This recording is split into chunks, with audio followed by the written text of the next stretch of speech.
In করিয়া মাউলিদুন নবী সাল্লাল্লাহু আলাইহি ওয়াসাল্লাম আলা মাইন ওমান শারন জালিকাল মা, যদি কোন পানির মধ্যে ফু দেওয়া হয়, কোন পানি যারা পান করবে, দাখালা কলবাহু আলফু নূরি ওয়া রাহমাতিন, দাখালা কালবাহু আলফু নূরি ওয়া রাহমাতিন, খারাজা মিনহু আলফু গিল্লু ইল্লাতিন।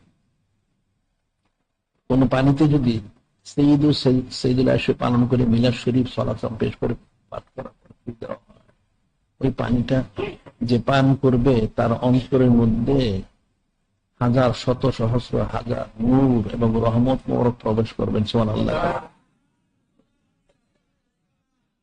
তার অন্তর থেকে হাজার রকম গালিস, বিমার, অসুখ বিসুখ সব বের হয়ে যাবে সুবহানাল্লাহ।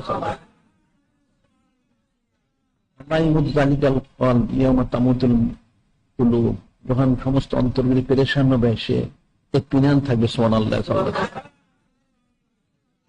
বলা হলো যে ইয়া আইয়ুহান নাস ক্বাদ জাআতকুম মাউযাতুম মির রাব্বিকুম শিফাউন লিমা ফিস সুদুর ওয়া হুদাও ওয়া রাহমাতুল লিল মুমিনিন।